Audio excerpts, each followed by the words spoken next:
Professor Rowan's Sinnoh Summer Camp. It's an arc in the anime many people have fond memories over. When it comes to non-league or evil team arcs, this is usually the first one that comes to mind. Sadly, it couldn't make the top 10 in my last video, so I couldn't go too in depth with it. But luckily, I'll be going over it in this video. Shout out to the Lumiose legend, Minion of the East, for this video idea. Now when it comes to this review, I won't be doing it alone, cause joining me is Tas Official, aka Tasso. What's going on, Lumiose Trainer? I'm Tas Official, and it's great to be here. Thanks for coming along, bro. What do you say we get this thing started? Yup, let's do it.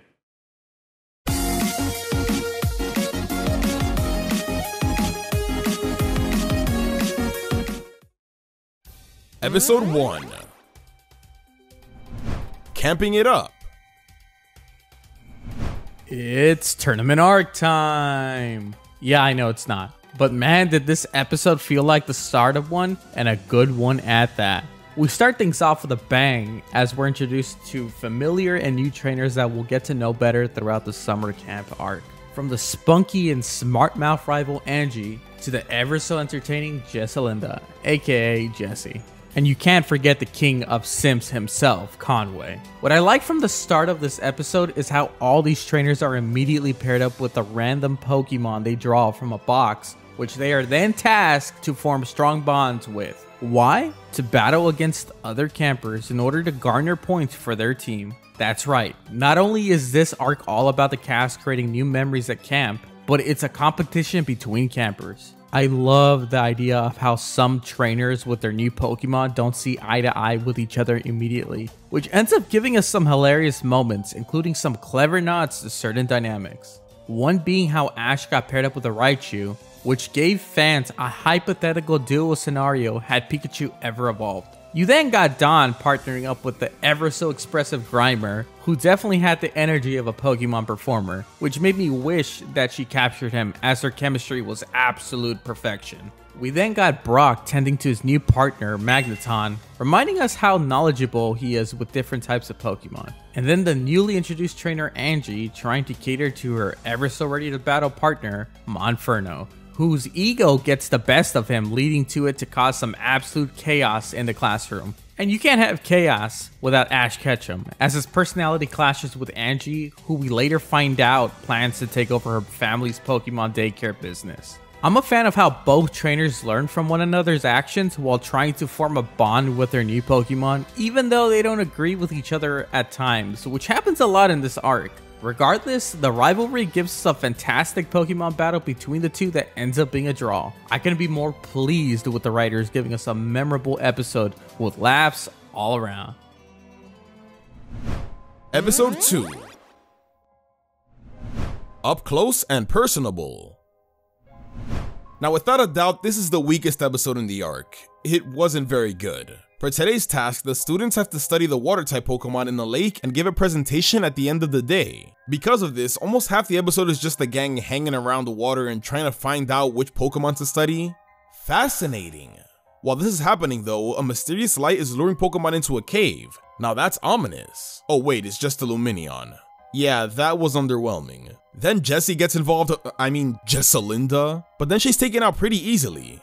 Man, this episode was just so boring to me. Like, literally nothing happened here. It's just a whole lot of searching for no reason.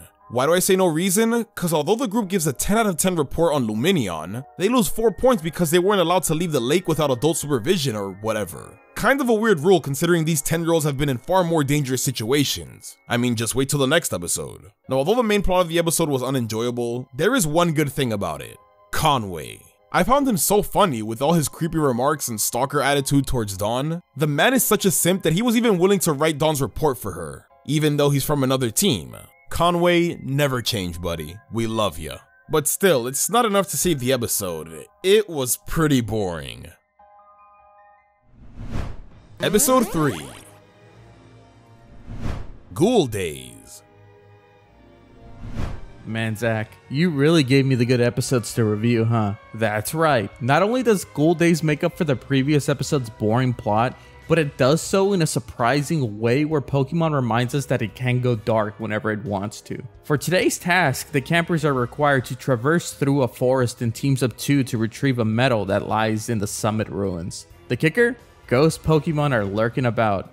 Now let me just start off by saying that I was a major fan of how some background characters were brought into the spotlight with some actual personality when paired up with Ash and friends. You got the gross student Kendall, as Don would put it, who's all talk with his muscles but no bite, to the very timid student Mitchell who teams up with Brock, who sees him as someone who knows how to get along with all different types of Pokemon, as shown in previous episodes. Ash and Angie duo it up, as they are prepared to win it all, seeing how their drive to win match up perfectly.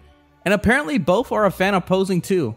Gotta love how Jessie is literally running her group as a dictator more so than being an actual leader. And finally we have Conway, who finds himself teaming up with a little girl who clearly has all the red flags of being a ghost. But being Conway, he's oblivious to knowing that for now. What's surprising is how she nearly has him falling off a cliff to his doom, only to be saved by a Dusknoir, who sadly gets the short end of the stick as he's repeatedly attacked while trying to save campers from her. Oh, and the little ghost girl's ultimate goal? It's to lead campers into the spirit world. Yeah, I don't know either. Ultimately, her plan fails thanks to Dusknoir protecting Ash and Angie from being sucked into the portal, opened up by accident as we later find out, leading to Professor Rowan explaining that there's another world they have yet to understand. And that's the end of it, never to be brought up again.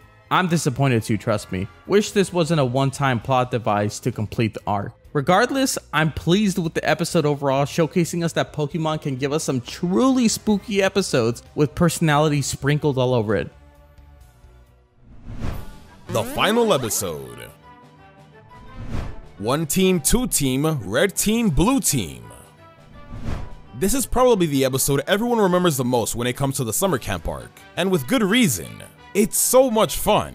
The final day consists of the Pokemon Triathlon, so it's one big relay with lots of insane Pokemon antics. What made this so enjoyable is the fact that, like the first day, all the students are given random Pokeballs, so they don't know which Pokemon they'll end up with. Because of this, we got hilarious moments like Ash bouncing on a Spoink or Jessie getting a freaking Magikarp of all Pokemon. I like how Brock got an Onix because it's such a nice nod to when he used to have one in the original series. Also, Conway gets a Dugtrio in the first round, which is a solid choice to avoid traffic, but like, how does that work? Anyways, near the tail end of the competition, Jessie actually makes a tremendous comeback. This causes Conway to make her his new stalking subject, which was hilarious. This does cause a bit of conflict though, but thankfully it wasn't too bad like her standard Team Rocket moments. This did cause Angie to get into some danger again though, which provided a nice Morpheus shipping moment if you're into that. Actually, this whole episode is kinda full of those moments, especially in the end when Ash and Angie are reflecting on their time in the summer camp. Now when it comes to the triathlon, surprise surprise, Ash is the big winner in the end, which helps the red team get enough points to win the whole thing. Neat. So in the end, this was an extremely fun episode. Plain and simple. Seeing all the wackiness that ensues with all the trainers and the random Pokemon is really entertaining, especially when it came to Jessie and Conway surprisingly. It was a great way to end off the Sinnoh summer camp. So all in all, aside from the boring Luminion episode, this was a pretty solid arc. On top of giving Ash, Dawn, and Brock great moments, we also got the introduction to Angie, who was a fun addition to this arc. Conway, who was a comedy king, don't at me, and even Jessie was kind of enjoyable with her child slaves. Is that even legal? Now when it comes to Angie, I'll never consider her to be a rival, but at least during the summer camp, she was a great source of competition for Ash, which led to some great interactions between the two. And again, for any of you shippers out there, well, there you go. Some nice moments sprinkled in there for you too. Now you can argue that this arc is technically, but that doesn't make it any less enjoyable. If anything, the Sinnoh summer camp helps prove that filler can be fun and enjoyable, and I think that's the true takeaway here. Now if you're wondering about the Kalos summer camp arc, don't worry, cause the party's not over yet. That's right, we actually cover that over on my channel. So if you guys want to know our thoughts on that, be sure to check it out. Thanks for watching our review of the Sinnoh summer camp arc. Shout out to Tasso for helping me out here. And thanks again to the Lumiose legend Minion of the East for suggesting this video. Remember to live your life to the fullest and have yourself a damn good one.